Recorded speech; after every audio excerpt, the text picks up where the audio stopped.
Hello and welcome back to Smart Traders Hub YouTube channel. I am Pawan Patidar and I welcome you to my YouTube channel. क्या आप सब जानते हैं EBITDA level क्या होता है?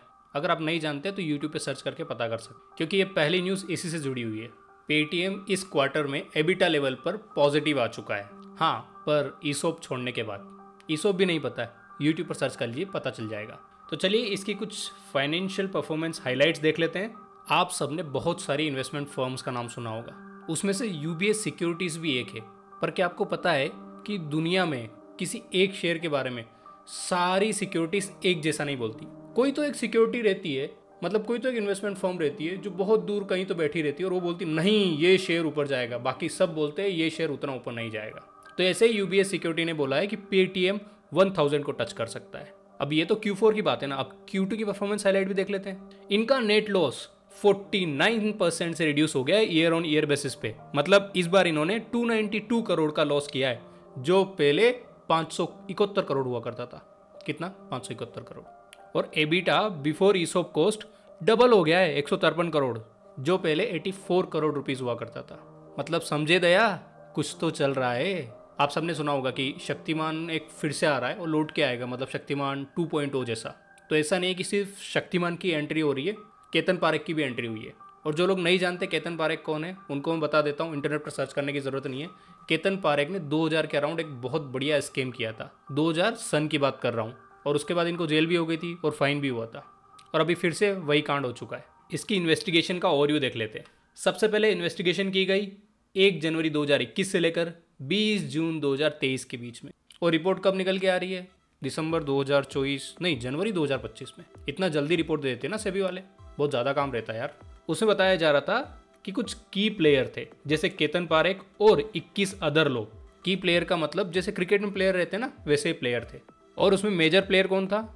एफआईआईएस तो वैसे भी मेजर प्लेयर होता है, इसमें क्या हो गया, वो तो सब जगह होता है, पैसे ज़्यादा है ना उनके पास। टाइगर श्रॉफ का नाम सुना है? शिट। टाइगर ग्लोबल का नाम सुना है? आप स्टॉक मार्केट में ना, तो आपने टाइगर ग्लोबल का नाम सुना होगा। यस, तो जो टाइगर ग्लोबल एफआईआई है ना, उनका भी नाम इसमें सामने आ रहा है। अब देख लेते इस बार क्या स्कीम आई थी। सिंगापुर में एक कंसल्टेंट है रोहित जी, वो टाइगर ग्लोबल में ही काम करते हैं।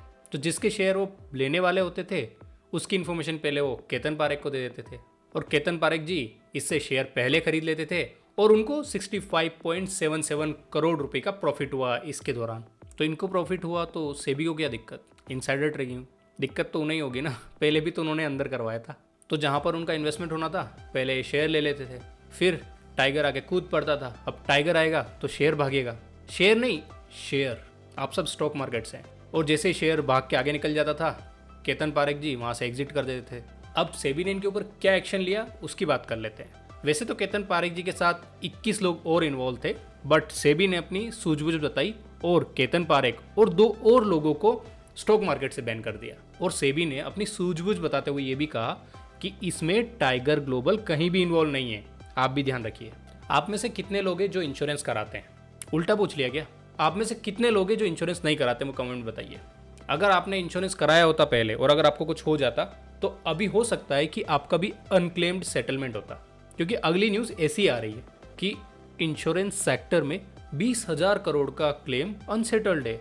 या लोग इंश्योरेंस तो करा लेते, पैसा कलेक्ट करना कैसे भूल जाते हैं? सोचने वाली बात है यार। थोड़ा मुझे कमेंट बताएंगे, मुझे भी ज्ञान मिले। अब पहले करंट स्टेटस देख लेते हैं कि कितना कितना क्लेम सेटल हुआ है या नहीं हुआ है। बट पता है, इंश्योरेंस कंपनी ने बताया है कि इस बार एक्चुअली हमारा जो नॉन सेटलमेंट वाला अमाउंट था वो हमने रिड्यूस किया है। अच्छे बच्चे हैं वो, और रिड्यूस करके वो 20,000 करोड़ तक लेके आए हैं, जो पिछले साल 22,000 करोड़ हुआ करता था। सबसे बड़ी इंश्योरेंस कंपनी कौन सी है?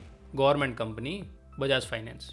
कमेंट में बताओ कौन सी है। LIC में भी बहुत सारा अनक्लेम सेटलमेंट है। एक्चुअली इंश्योरेंस मैच्योरिटी पे आ गए और लोग पैसा ले ही नहीं रहे। फिर लोग बोलते हैं कि महंगाई बढ़ गई है, हमारे पास पैसा नहीं है। फिर बोलते हैं कि इकोनॉमी हम कैसे कंट्रीब्यूशन करें, इकोनॉमी कैसे बढ़ाएं, GST कैसे दें, टैक्स कैसे दें। यार इंश्योरेंस का पैसा ले लो ना, वहाँ से भी तो दे सकते हो। LIC में तो खाली 880 करोड़ रुपए है जो अनक्लेम्ड सेटलमेंट है, बाकी सब अदर इंश्योरेंस कंपनी में। और इंडिया की पॉपुलेशन कितनी है? 125 करोड़। तो अनक्लेम्ड इंश्योरेंस वाले लोग कितने होंगे? 3.72 लाख लोग। और कितने ऐसे लोग होंगे जो इस दौरान बीच में उनका एक्सीडेंट हुआ है या फिर कुछ मिस हैपनिंग हुई रहेगी और उनके साथ कुछ हो गया, और उधर कोई कलेक्ट करने वाला भी नहीं है। मतलब हो सकता है कि पूरी फैमिली वाइप आउट हो गई कोरोना में। हाँ, बट गवर्नमेंट ने तो फ्री में वैक्सीन दे दी थी ना, तो उनका काम तो हो गया। और इंश्योरेंस वाले को पैसे मिल गए थे क्योंकि उन्होंने उससे पहले किस्तें ले ली थी। अगर पैसा दे दिया तो शायद उनका शेयर मार्केट में शेयर भी नीचे आ जाएगा ना, बहुत सारा पैसा उनको देना पड़ेगा। सोचने वाली बात है।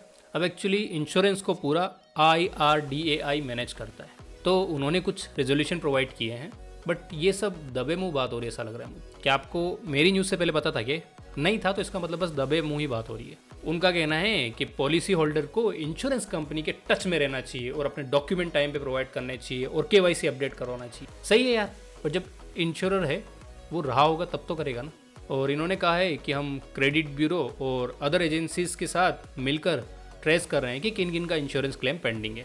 मुझे जहाँ तक पता है कि गवर्नमेंट ट्रेस करने में बहुत आगे है और वो वेरियस सोशल मीडिया के थ्रू अवेयरनेस भी फैला रहे हैं। हाँ, इन्फ्लुएंसर्स वीडियो बना रहे हैं ना, तो वो कौन कर रहा है? गवर्नमेंट ही तो करवा रही है ना। मैं भी वीडियो बना रहा हूँ तो कौन बना रहा है? गवर्नमेंट नहीं।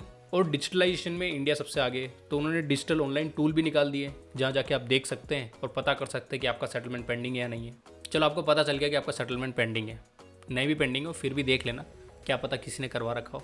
तो अब ये पता कर लेते कि कैसे आप इसको क्लेम कर पाएंगे। सबसे पहले आपको बीमा भरोसा पोर्टल पर जाना है, सॉरी बीमा भरोसा पोर्टल, और वहाँ जाके चेक कर लेना है। और अगर आप LIC में जाना चाहें, LIC में है इंश्योरेंस, तो अभी LIC ऑनलाइन पोर्टल के ऊपर जाकर उसकी वेबसाइट को विजिट करिए, फिर कस्टमर सर्विस में जाइए, फिर unclaimed amounts of policy holders को सर्च करिए और फिर अपना पॉलिसी नंबर, नेम, DOB और पैन कार्ड डिटेल डालिए और बस आपका काम हो जाएगा।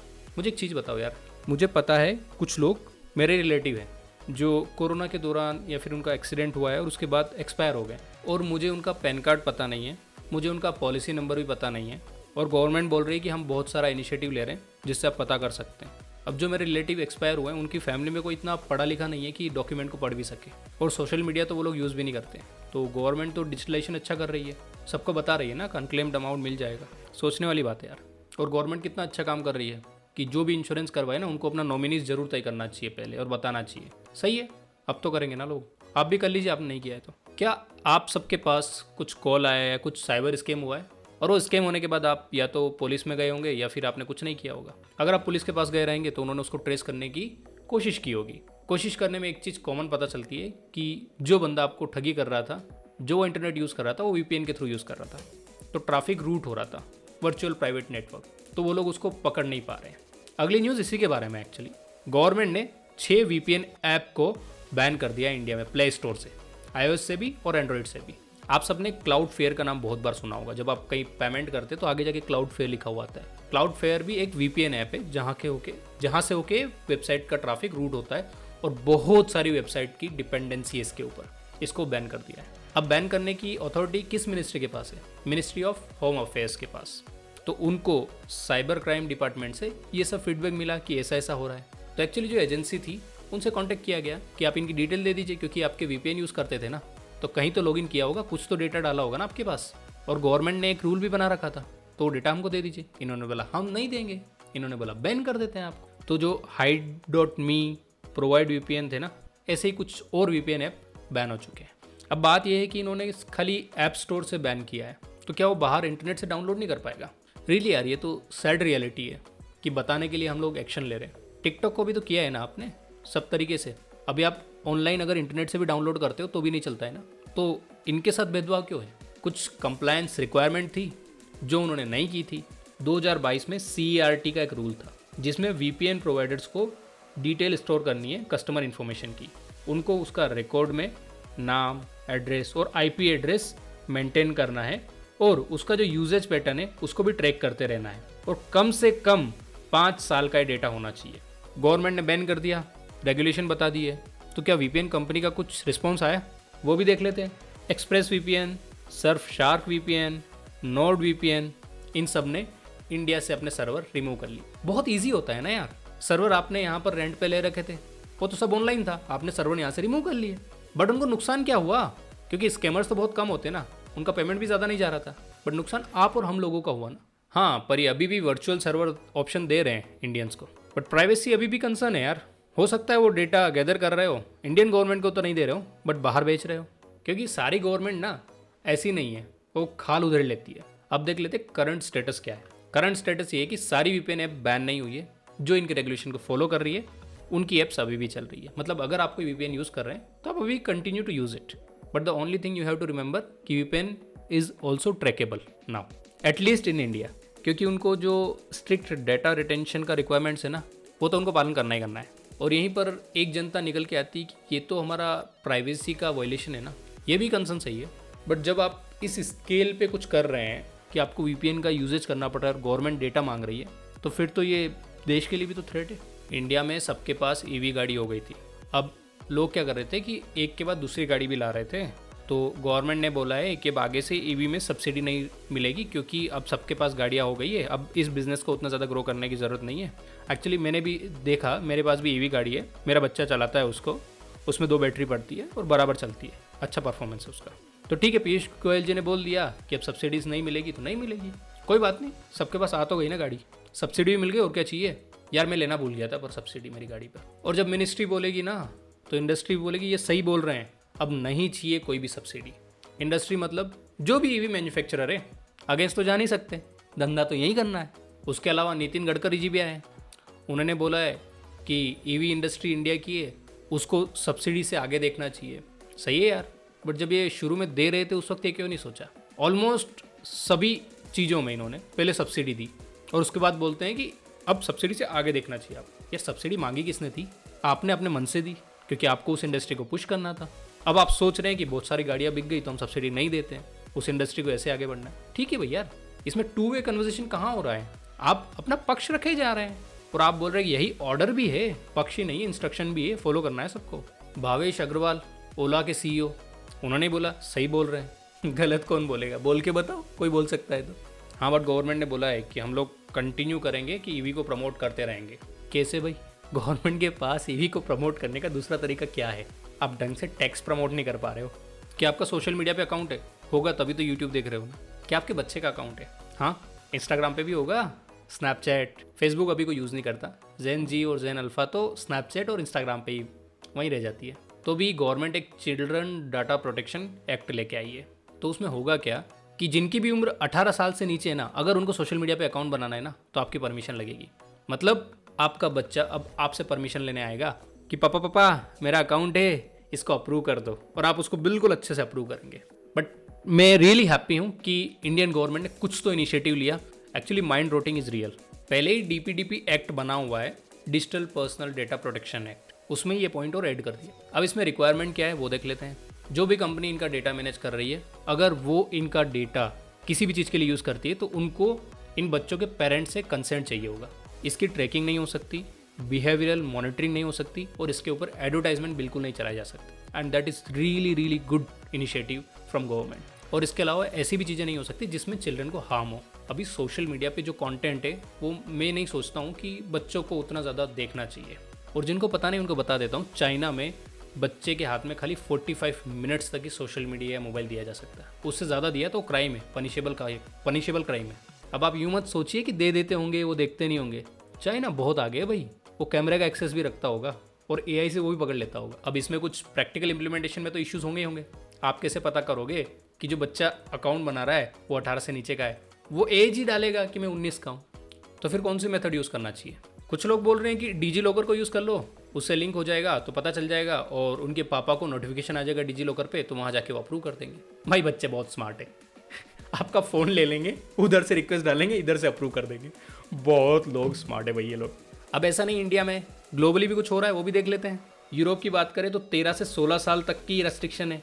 उससे नीचे वालों का तो अकाउंट ही ओपन नहीं होता, और 16 के बाद उनको किसी की आवश्यकता नहीं होती अप्रूवल की। यूएसए में 13 साल से नीचे सब चीज़ें बैन है, उसके ऊपर आप कर सकते हैं। हाँ, इंडिया में हायर है 18 साल, बट फॉलो भी होना चाहिए। अब इसके लिए कुछ रेगुलेटरी फ्रेमवर्क है, वो भी डिस्कस कर लेते हैं। इस कंप्लायंस को data protection board of India oversee करेगी, मतलब देखेगी, मॉनिटरिंग करेगी।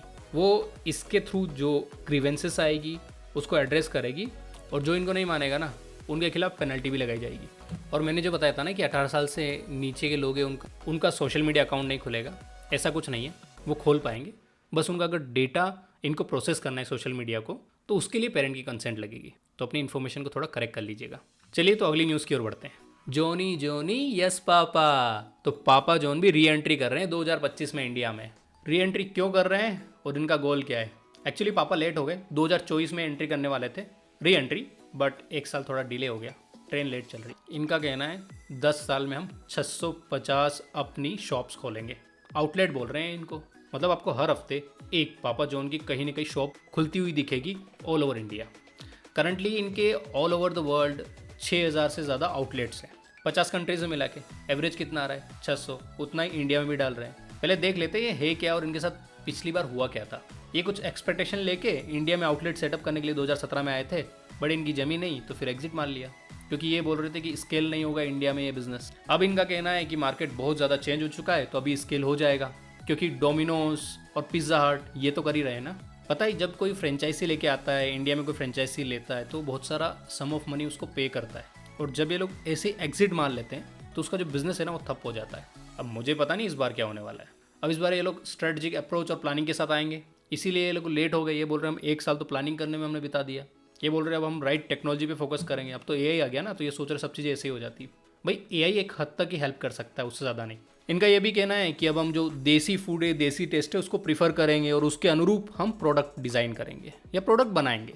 इसके लिए ये लोग स्ट्रेटजिक पार्टनरशिप भी कर रहे हैं। ये पार्टनरशिप कर रहे हैं पीजेपी इन्वेस्टमेंट के साथ। अब ऐसा नहीं है पीजेपी के लिए खाली इंडिया में ही पार्टनरशिप कर रहे हैं, ये पहले ही यूनाइटेड अरब में, सऊदी में और उधर भी इन्होंने पार्टनरशिप कर रखी है, और इनकी पार्टनरशिप के साथ इनके 100 से ज़्यादा स्टोर ऑपरेट कर रहे हैं। तो इनका कहना यह है कि वहाँ पर अगर सक्सेसफुली ये लोग ऑपरेट कर पा रहे हैं तो यहाँ पर भी कर पाएंगे। और पीजेपी ने भी अपना टारगेट लिया है कि हम लोग इन पापा जॉन्स के 1000 स्टोर्स डालेंगे, इंडिया में ही नहीं वर्ल्ड वाइड। इंडिया में तो खाली 650 खुलने वाले, उसमें कितने इनके साथ खुलते हैं वो देखने वाली बात होगी। Market analysis and future prospects देख लेते हैं। इनकी री एंट्री को देखते हुए ये लग रहा है मुझे कि अभी इंडिया है ना अभी भी टॉप मार्केट है, क्योंकि मिडिल क्लास ग्रो कर रहा है और अपॉर्चुनिटीज़ भी ज़्यादा आ गई है। जैन जी और जैन अल्फा है ना, वो लोग स्पेंडिंग ज़्यादा कर रहे हैं कमाने से ज़्यादा। फिर भी एक चैलेंज तो बना हुआ है कि जो लोग समझदार है उनको पता है कि इन्फ्लेशन इतना बढ़ गया है कि इस चीज़ को अफोर्ड कैसे करेंगे हम लोग। तो ऐसा नहीं हो कि इस बार भी इनको फिर से मुँह की खानी पड़े। बट वेस्टर्न के ब्रांड आके इंडिया में भी कहीं ना कहीं अपनी पाँव जमा ही रहे हैं, तो इनको लगता है कि ये भी कर पाएंगे। और जैन जी जैन अल्फा का तो आपको पता ही है, ईटिंग आउट वाला कल्चर अभी बहुत ज़्यादा चल चुका है, और एक्चुअली जोमेटो और स्विगी ऐसे प्लेटफॉर्म का भी ग्रोथ हुआ है। तो मुझे लगता है कि कहीं ना कहीं जो स्पेंडिंग पावर है, ऑनलाइन से खाने की चीज़ें ऑर्डर करने का जो चलन है वो बढ़ गया है। वीआई यानी वोडाफोन इंडिया, अभी इन्होंने रिपेमेंट किया था ट्राई का, थोड़ी दिन पहले मैंने न्यूज़ कवर की थी। ये करने के बाद ये इंडिया के मार्केट में 5G लेके आने वाले, और ये कह रहे हैं कि हम लोग है ना 15% कम प्राइस में लेके आएंगे जियो और वोडाफोन से। ये देखो, ये ग्राफ में देख लो, ये वोडाफोन इंडिया है, ये जियो है, ये एयरटेल है। मतलब ये दोनों अगर 100 में दे रहे हैं तो ये 85 में दे रहे हैं। मतलब इनको भी लगता है कि इंडिया में बहुत ज़्यादा पोटेंशियल है। तो जो कंपनी एकदम से बिल्कुल बैंकरप्सी की तरफ जा रही थी, वो भी प्रीपेमेंट करके फिर से री एंट्री करना चाहती है। मतलब इंडिया के पास कहीं ना कहीं एज तो है। अब इनका लॉन्च कैसे होने वाला है, कवरेज डिटेल क्या है वो देख लेते हैं। मार्च 2025 तक 75 सिटी में इनका 5G आ जाएगा। बट मुझे एक चीज़ बताओ यार, मेरे पास बहुत पहले आइडिया की सिम थी जो मैंने अब तो पोर्ट करवा ली। आप में से कितने लोग आइडिया की सिम यूज़ करते हैं? वोडाफोन भी हो सकता है। अब इनकी प्राइसिंग स्ट्रेटजी तो मैंने बता ही दिया है कि ये 15% लो में देंगे तो लोग आके इनकी खरीदेंगे, और इंडिया प्राइस सेंसिटिव मार्केट तो है कहीं ना कहीं, इसीलिए जियो का यूज़र बेस कम हुआ, BSNL का बड़ा है। इंफ्रास्ट्रक्चर और टेक्नोलॉजिकल एडवांसमेंट भी करने होंगे, क्योंकि करंटली इनके पास जो टेक्नोलॉजी वो इतनी एडवांस नहीं है। ये बोल रहे हैं कि हम लोग 5G टावर लगाएंगे और उसमें कुछ AI पावर टेक्नोलॉजी लगाएंगे। यार AI का नाम घुसेड़ दो खाली, बस अपने को हाईलाइट में आना है कि हाँ भाई हम कर रहे हैं और AI ट्रेंड के साथ जा रहे हैं। अब मार्केट में क्या क्या इंप्लीकेशंस है। प्रॉब्लम ये कि जब पहले इन्होंने एंट्री किया था ना, उस टाइम पे उतना कंपटीशन भी नहीं था, लोग हार्डली कुछ यूज़ कर पाते थे। बट आज जो जियो की वजह से कंपटीशन है वो नेक्स्ट लेवल है। अब मुझे एक चीज़ बताओ, हो सकता है कल से जियो बोल दे कि हम और ज़्यादा प्राइस को कम करने वाले डेटा रिचार्ज में।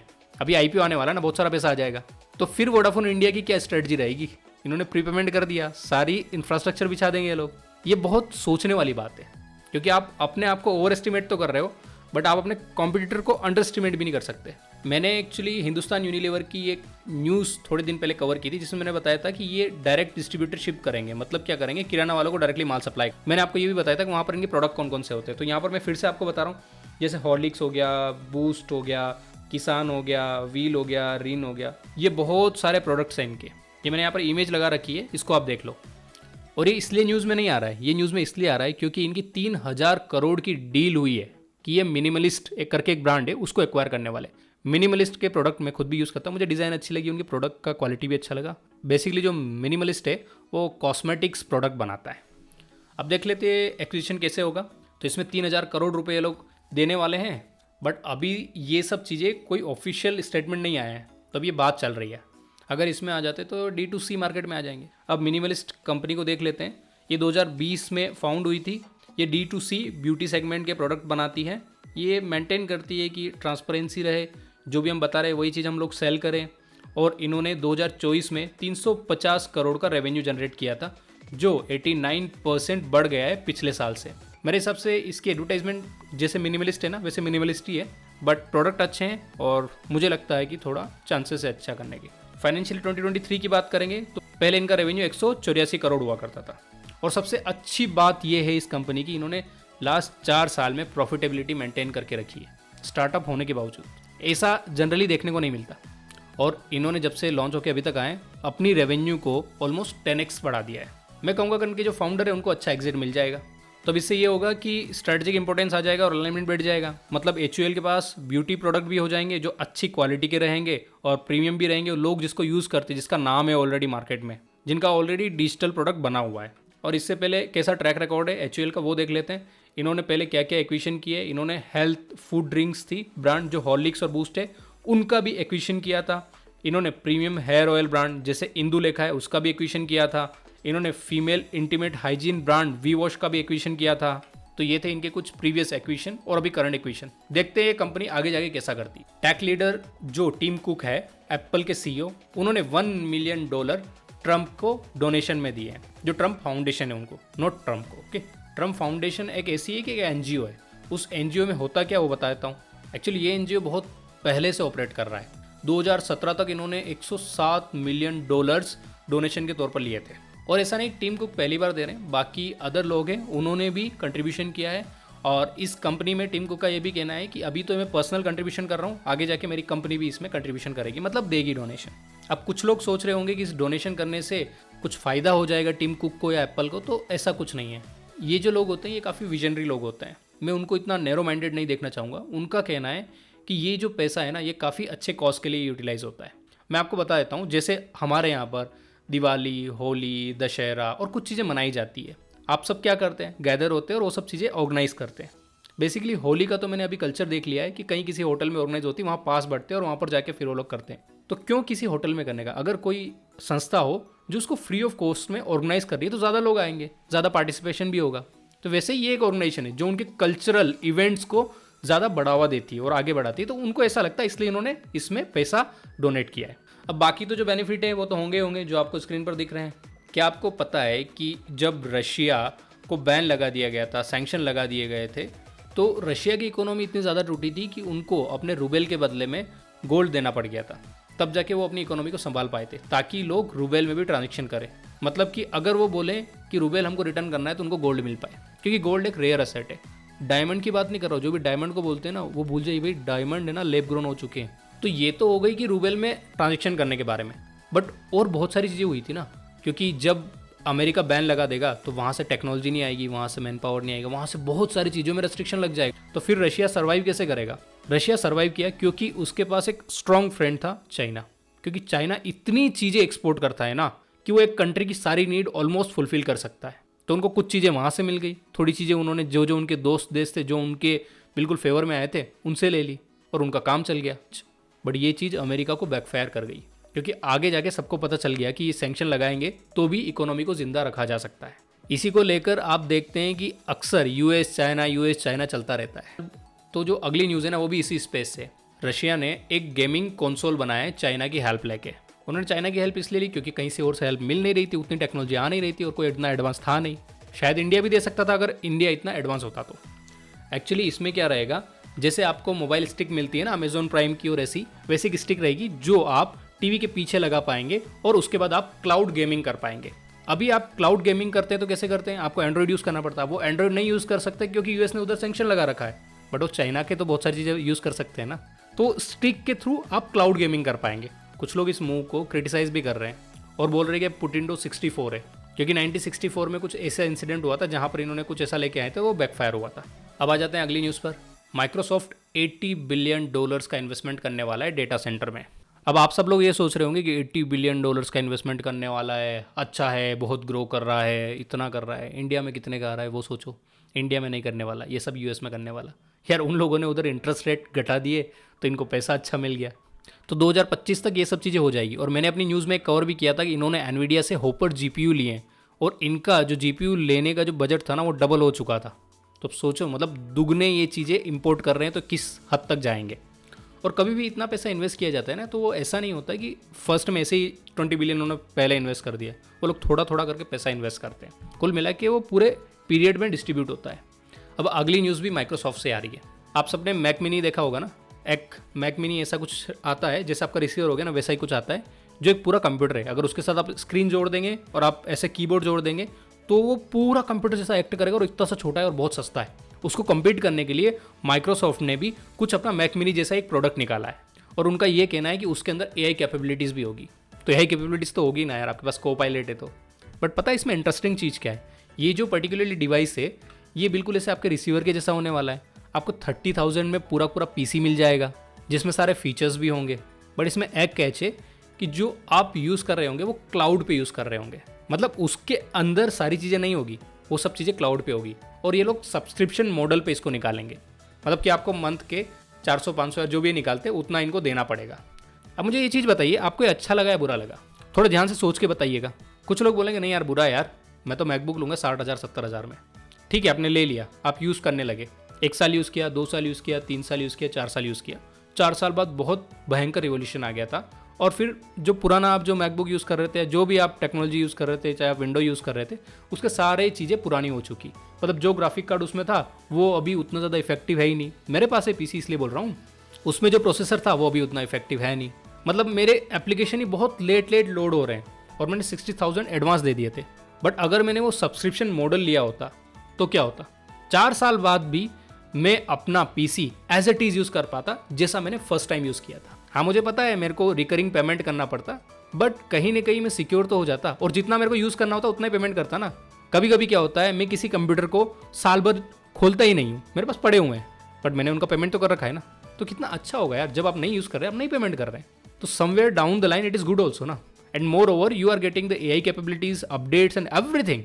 इसमें एक कैच है, एक्चुअली विंडो में बहुत सारे फीचर्स आने वाले जिसमें सब ऑटोमेटिकली होगा।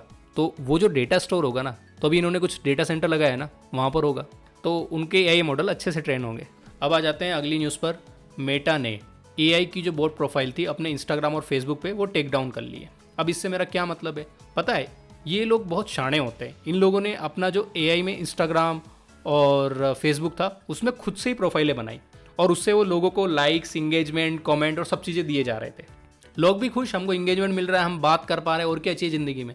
बट ये एनॉय हो जाता है एक टाइम पे, मतलब वो अपना एजेंडा पुश किए जाता है ना। आप कुछ बात कर रहे हैं, वो अपने ही टोन में बात किए जा रहा है, वो अपनी ही कुछ चीज़ें लगाया जा रहा है जो हमारे कोई रिलेवेंट ही नहीं है। तो लोगों ने उसको ब्लॉक करना भी चाहा, हमको चाहिए ही नहीं भाई ये, मुझे चाहिए ही नहीं भाई ये फेक वाली चीज़ें, तो ब्लॉक भी नहीं होता क्योंकि वो मेटा ने बनाया हुआ है। तो फिर उन्होंने कंप्लेंट डालनी चालू कर दी। तो इन्होंने क्या किया, उसको अभी टेम्परेली ऑफ कर दिया है, बट ये लोग फिर से निकाल के लेके आने वाले हैं। अगर आप यकीन नहीं मानेंगे, बट आप अपनी सिस्टर या अपनी गर्लफ्रेंड, AI गर्लफ्रेंड तैयार कर सकते हैं इंस्टाग्राम पे। आप बोलेंगे तो उसका एक मैं ट्यूटोरियल बना दूंगा। अब मुझे तो नहीं लगता कि ये AI वाली जो चीज़ें ये लोग लेके आएंगे ना, ये काम करेगी। उल्टा ये चीज़ें बैकफायर करने लग जाए, क्योंकि अगर मैं कुछ AI से बनाकर अगर यूट्यूब पर या किसी सोशल मीडिया प्लेटफॉर्म पर डालता हूँ तो वो पहले ही मुझसे कंसेंट मांगते हैं कि आपने AI से बनाया कि नहीं बनाया, ये चीज़ तो नहीं हो रही, वो चीज़ तो नहीं हो रही है, और उसके ऊपर लाखों रेस्ट्रिक्शन है और मेरी रीच भी गिराते हैं। बट जब वही चीज़ वो लोग प्रमोट करते हैं तो बढ़ा देते हैं। यार मोनोपोली है यार, हमारी कोई ऐप नहीं है, इसीलिए ये लोग ऐसा करते हैं। चाइना में करके बताओ देखें, चाइना में कैसे करेंगे, ऐप ही नहीं उनकी, एक्सेस ही नहीं है। डोल्बी एल्मोस, ऐसा ही कुछ नाम आपने सुना होगा कि डोल्बी के साउंड आते हैं। डॉल्बी एक टेक्नोलॉजी उन्होंने बनाई थी, वो एक्चुअली सॉफ्टवेयर बेस्ड या फिर सेंसर बेस्ड टेक्नोलॉजी, जिसमें क्या होता है, जिस भी चीज़ से साउंड आ रहा है, मान लो मेरी टीवी में डॉल्बी टेक्नोलॉजी है, तो वो क्या करती है, ऑटोमेटिकली डिटेक्ट कर लेती है कि पीछे दीवार है तो मुझे इतना साउंड इधर प्रोड्यूस करना है, इतना साउंड सामने प्रोड्यूस करना है, स्पेशल ऑडियो किस साइड है मुझे कितना साउंड प्रोड्यूस करना है, कैसे कि यूज़र को अच्छा सुनाई दे। यूज़र जिस साइड में, उस साइड में। टीवी के लिए यूज़र किस साइड में होगा, सामने होगा, मतलब सामने की ओर कैसे अच्छी आवाज़ आ सके। तो ये टेक्नोलॉजी डॉल्बी ने बनाई थी। अब डॉल्बी के साथ प्रॉब्लम ये थी कि सब लोग डॉल्बी को अडॉप्ट कर रहे थे, बट ओपन सोर्स ही नहीं था। तो गूगल और सैमसंग ने मिलकर एक्लिप्सा ऑडियो निकाला है। इसको ओपन सोर्स रखा है कि जो भी डेवलपर इस टेक्नोलॉजी को यूज़ करना चाहता है वो कर सकता है और इसके ऊपर अपने प्रोडक्ट बना सकता है। आप लोग यकीन नहीं मानेंगे, बट ऐसी चीज़ें बहुत ज़्यादा काम करती है, क्योंकि आप एंड्रॉइड को देख लीजिए, आप गिटहब पर बहुत सारी रिपोजिटरी, बट अब छोटे मोटे लोग, जैसे मैं कुछ निकालूंगा, मैं ऑनलाइन भी कर दूंगा, तो मैं उतना बड़ा तो निकाल नहीं पाऊंगा, और उसके ऊपर टेक्नोलॉजी बिल्ड भी नहीं होगी ना, क्योंकि कितने लोगों को यूज़ होगा। बट ये चीज़ें कितने डेवलपर्स को यूज़ होगी, कितने लोग होंगे जो उससे कुछ इनोवेटिव निकाल पाएंगे और उसके ऊपर अपने प्रोडक्ट बिल्ड कर पाएंगे। तो मेरे हिसाब से अच्छा इनिशिएटिव है। इन लोगों ने ऐसे ही क्रोमियम निकाला था जिसके ऊपर क्रोम ब्राउज़र, फायरफॉक्स, ब्रेव और बहुत सारे ब्राउजर्स बनते हैं। तो ये लोग निकालते रहते हैं और इसके ऊपर टेक्नोलॉजी विकसित होती रहती है और लोग यूज़ करते रहते हैं। इसके अलावा सैमसंग के जो आगे वाले जो भी प्रोडक्ट आने वाले उन सब में ये टेक्नोलॉजी यूज़ होगी। तो कहीं ना कहीं पर ये चीज़ अच्छी भी है। बट मैं चाहता हूँ कि इंडिया वाले भी ऐसा कुछ प्रोडक्ट निकाले यार, और इंडियन गवर्नमेंट भी थोड़ा पुश करे कि वेस्टर्न ऐप्स और उन सबको थोड़ा सा धकेले कहीं पर और इंसेंटिवाइज करे इंडियंस को, ताकि इंडिया भी आगे ग्रो करे। Thank you guys for watching this video. If you found this video helpful then hit the like button and consider subscribing to my channel.